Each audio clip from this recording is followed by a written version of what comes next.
भक्ति सर्वस्व स्वामी अखंडानंद जी सरस्वती महाराज की पुस्तक। हम आपने पूर्व में साधन की आवश्यकता और सत्संग के प्रसाद के रूप में 10 संस्मरणों को श्रवण किया। आगे की बात। जय श्री हरि। पूज्य गुरुदेव के चरणों में प्रणाम। सभी नामनष्ट साधकों को जय जय श्री सीताराम। पूज्य स्वामी जी लिखते हैं, एक जिज्ञासु ने पूछा, भगवान अमुक महात्मा तो अपने शिष्यों का बहुत ध्यान रखते हैं, क्या ये किसी समदर्शी महात्मा के अनुरूप है? महात्मा जी ने पूछा, शिष्य भी तो महात्मा जी का बहुत ध्यान रखते होंगे। जिज्ञासु ने कहा, क्यों नहीं, उन्हें तो रखना ही चाहिए। महात्मा जी बोले, तब जिसका ध्यान शिष्य रखते हैं वह शिष्यों का ध्यान क्यों नहीं रखेगा? दोनों की एक ही दृष्टि है। शिष्य की दृष्टि में गुरु जो कुछ है, गुरु की दृष्टि में शिष्य भी वही है। इस विषय में एक बहुत गहरा संवाद प्रसिद्ध है। पूज्य स्वामी जी लिखते हैं, परमहंस रामकृष्ण नरेंद्र पर बड़ी कृपा स्नेह रखा करते। जब 2-4 दिन नरेंद्र उनके पास ना आते तो वे बड़ी चिंता करने लगते। एक बार कई दिनों तक नरेंद्र के न आने पर इतने चिंतित हो गए कि उन्होंने नरेंद्र को बुलाने अपने एक भक्त को भेजा।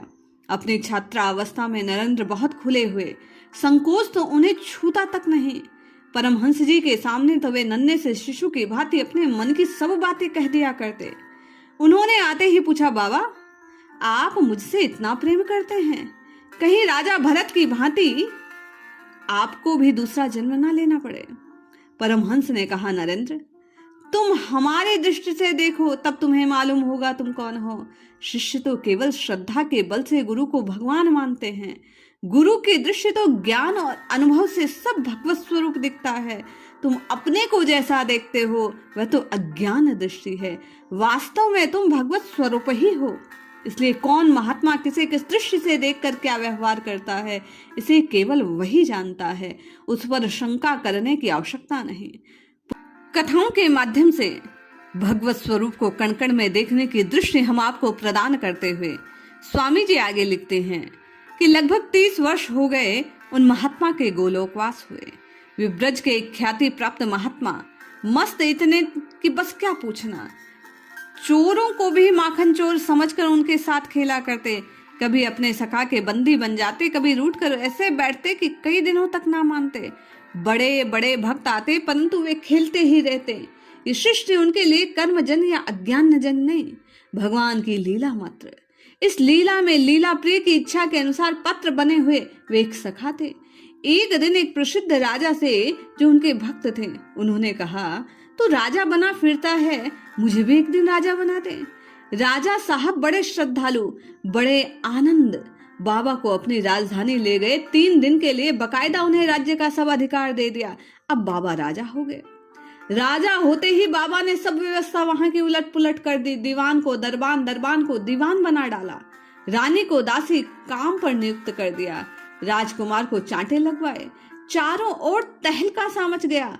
बाबा से ऐसी आशा तो किसी को ना थी। सब लोग जाकर राजा साहब से शिकायत करते, परंतु उनका भी कोई फल नहीं। राजा साहब कहते, भाई शांत रहो, वे बहुत बड़े महात्मा हैं, न जाने किस उद्देश्य से क्या करते हैं, उनकी श्रद्धा झूठी क्यों रही। तीसरे दिन उन्होंने फिर सबको यथास्थान करके राजा का सब संभाल दिया। राजा बड़ी विनम्रता से पूछा, बाबा ये सब किस अभिप्राय से आपने किया? महाराज जी बोले, तुम्हारा राज्य तो दुरावस्था केंद्र हो गया था। मैनेजर चपरासियों को बेईमान समझते हैं तो चपरासी मैनेजर को जल्लाद समझता है। मैनेजर की दिक्कतें चपरासी को मालूम नहीं थी, उनकी कठिनाइयां मैनेजर को पता नहीं। इसी उनमें परस्पर बड़ा वैमनस्य चल रहा था। राजकुमार को मजा आता था दूसरों को पिटवाने में। उन्हें इस बात का बिल्कुल अनुभव नहीं कि पिटने में कितना दुख होता है। रानी भी दासियों को सजा करते करते परेशान हुई जा रही थी। उन्हें दासियों की परिस्थितियों का कोई भान नहीं। मैंने सोचा मैं खिलवाड़ का खेल खेल लूं, सब परिजनों के दोष एक दूसरे को बतला कर निकाल दूं, इसलिए ये सब करना पड़ा। अस्तु तुम अपना राज संभालो। मेरी मस्ती में, मेरी मांगे हुई रोटी के टुकड़े में जो सुख है वह अमीरी में कहाँ। फिर भी सब लाला की लीला है। तुम खिलौनों से खेलो, मैं लाला से। इसके बाद वे ब्रज चले आए।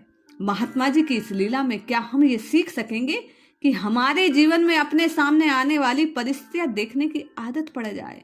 हम सब कुछ भगवान का जानकर, भगवान की लीला जानकर उसे स्वीकार करते चले।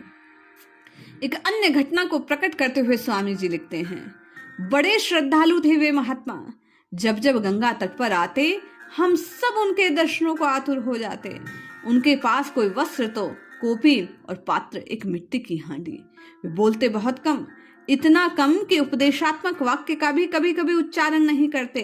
बहुत पूछने पर यही कहते, सब भगवान की लीला है, लीला है।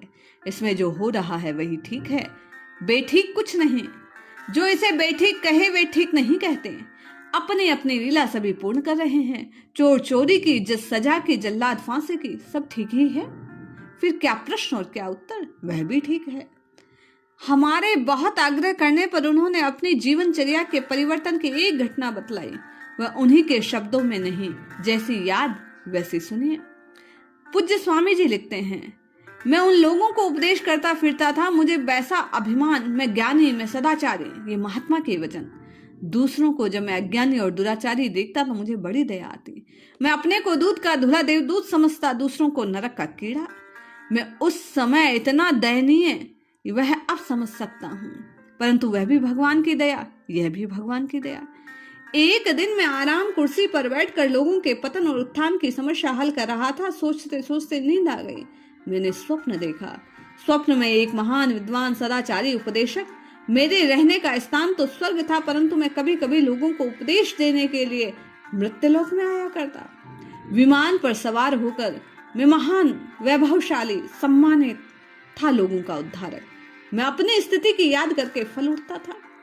एक दिन मैं विमान में मृत्युलोक आया, लोगों को बताने लगा कि भगवान की प्रार्थना कैसे करनी चाहिए। मैं एक संस्कृत का श्लोक बोलता, लोगों को उसके पीछे बुलवाता। वे सब सीख लेते। किस मुंह से खड़े होकर किस बात का पाठ करना भगवान प्रसन्न होते हैं, ये उनको बतलाता, सिर नवाकर मेरा उपदेश सुनते, मेरी प्रशंसा करते और चले जाते। मैं सोचता, मैंने इन लोगों को उद्धार कर दिया। मैंने देखा एक आदमी यूं ही बैठा हुआ है, वरना मेरा सम्मान करता, न मुझसे प्रार्थना करवाने का आग्रह करता। मैंने सोचा ये मूर्ख है, इसी से मेरा उपदेश ग्रहण नहीं करता। मैं स्वयं चलकर उसे उपदेश दूं। मैं उसके पास गया। मैंने पूछा, क्यों रे, तू परमात्मा की प्रार्थना ना जानता? उसने कहा, नहीं। मैंने कहा, तब इस संसार में तेरा उद्धार कैसे हो सकता है? तू मुझसे प्रार्थना सीख, तब भगवान तुझ पर कृपा करेंगे। उसने कहा, मैं तो कुछ नहीं जानता, आप जो सिखाइए मैं सीखने को तैयार हूँ। मैं उसे प्रार्थना के श्लोक सिखाने लगा। इतना वज्र मूर्ख वह कि एक एक पद 100 बार रटने पर भी याद नहीं कर सका। किसी कदर उसको एक श्लोक रटाकर मैं विमान में स्वर्ग के लिए रवाना हुआ। वे महात्मा सोचने लगे, कितना मूर्ख, 1-2 श्लोक रटकर भगवान की प्रार्थना भी नहीं कर सकता। अच्छा, मैंने एक श्लोक तो रटा दिया ना, यदि यही याद कर लिया तो उद्धार हो जाएगा। मैं यही सब सोच रहा था। यह भी सोच रहा था कि मेरी वजह से इस प्राणी का उद्धार हो रहा है। एकाएक बड़े आश्चर्य में पड़ गया। मेरा विमान जितनी तीव्र गति से ऊपर जा रहा था, उससे भी अत्यंत तीव्र गति से मेरा पीछा कर रहा था। क्षण भर में मैंने देखा वही आदमी जिसे मैं श्लोक रटाते रटाते परेशान हो गया, एक ज्योतिर्मय मूर्ति के रूप में मेरे सामने खड़ा है। उसने कहा, हे उद्धारक, हे आचार्य, आपका बतलाया हुआ श्लोक मुझे भूल गया।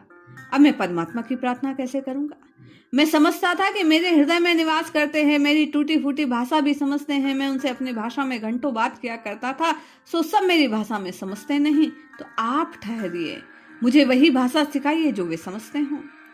मैं उनकी बात सुनकर अवाक रह गया। महात्मा कहते हैं, मैंने कहा, हे महात्मन, मैंने तुमको पहचाना नहीं, तुम्हें श्लोक रटने की आवश्यकता नहीं। भगवान तो बस तुम्हारी भाषा समझते हैं। मैं जब तक उपदेश करने के लिए भ्रम में भटक रहा था, मैं तो तुम्हारी चरण धूलि को स्पर्श करने की योग्य भी नहीं। तुम महापुरुष हो, अपने चरणों की धूलि देकर मुझे कृतार्थ करो। मैं उन महापुरुष के चरण स्पर्श करने जा ही रहा था कि आराम कुर्सी से नीचे जा गिरा। नींद के साथ स्वप्न भी न जाने कहाँ चला गया। यद्यपि यह था तो एक स्वप्न ही, परंतु मेरे लिए जागृत से अधिक महाउपदेशक। मुझे ऐसा अनुभव हुआ कि भगवान मेरे उद्धार के लिए ही लीला रची है। मेरा अभिमान मिथ्या था। नाना प्रकार के रूपों में स्वयं सबका उद्धार करते हैं, ये निश्चय होते ही मैंने उपदेश का काम छोड़ दिया, लोगों के उद्धार का ठेका तोड़ दिया। भगवान ने, मैं कभी सर्वदा सर्वत्र सब प्रकार से भगवत कृपा का अनुभव करता हूँ, गंगा तट पर विचरता रहता हूँ। एक अन्य कथा सुनाते हुए स्वामी जी लिखते हैं, जब कई साधु इकट्ठे होते तो प्राय वे अपने अपनी यात्राओं के अनुभव एक दूसरों को सुनाया करते। कनखल के सन्यासियों में ऐसे ही एक अवसर पर एक विरक्त महात्मा के मुख से मैंने ये बात सुनी जो नीचे लिख रहा हूं। उन्होंने कहा, एक बार गंगा के तट पर विचरता हुआ मैं कलकत्ते पहुंच गया। मन में आया चले शहर से कुछ खिलवाड़ खेले। जब मैं 1 करोड़पति सेठ की गद्दी पर पहुंचा तो वहां के सभी लोग चकित। कहां मैं लंगोटी लगाए काला कलूटा भिक्षुक और कहां वे सेठ साहूकार। सेठ जी ने अपनी आंखें बही के पन्नों पर गड़ा ली। मैंने पुकारा, सेठ जी, परंतु उन्होंने कहा, कौन? वे तो हिसाब किताब में मशगूल। 1-2 बार पुकारने पर मुनीम ने कहा, खजांची, इसे 1 आध पैसा दे दो, दरबान को कहला दो, आइंदा ऐसे भिखारी अंदर ना आने पावे। मैंने कहा, मुझे पैसे नहीं चाहिए सेठ जी, मेरी बात तो सुनो। परंतु फिर भी सेठ जी की जगह मुनीम ही बोले, तब क्या गिनने लेगा, भाग जाए यहां से, यही तो दरबान को बुलाता हूं। अंततः दरबान आया, मेरा गला पकड़कर वह ले जाने ही वाला था कि सेठ जी, मैं तो जा रहा हूं, न मुझे पैसे की जरूरत, न तो तुम्हारी कोठी की दखल करने। हाँ, एक बात कह देता हूं, 1 साल के भीतर तुम्हारी मौत हो जाएगी। सिर्फ यही कहने के लिए मैं तुम्हारे पास आया था, अब जाता हूं। इतना कहकर जो मैं वहां से चला तो सेठ जी आकर मेरे पांव पकड़ लिए। मैं वहां से जाने का हट करता वे ठहरने का। अंततः उन्हें मैंने समझाया, ये धन अपना मत समझो, ये गरीबों को बांटने के लिए तुम्हें दिया गया। यद्यपि उन्हें अपनी स्थिति में संतुष्ट रहना चाहिए, फिर भी तुम उनके कर्तव्य विमुख क्यों हो रहे हो? उन्होंने हाथ जोड़कर मृत्यु से बचने का उपाय पूछा। मैंने उन्हें प्रतिदिन नाम जप, दान, सेवा और स्वाध्याय का नियम दिलाया। वे महात्मा कहने लगे कि मनुष्य भोग में इतना रम गया कि बिना भय के साक्षात दर्शन हुए उसका उनसे छूटना कठिन है।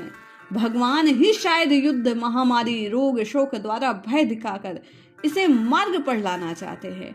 इतने पर भी ये माने, ये प्राणी चेतता नहीं। हम आप भी स्वामी जी की इस बात को श्रवण कर नित्य निरंतर नाम की रटना लगाएं।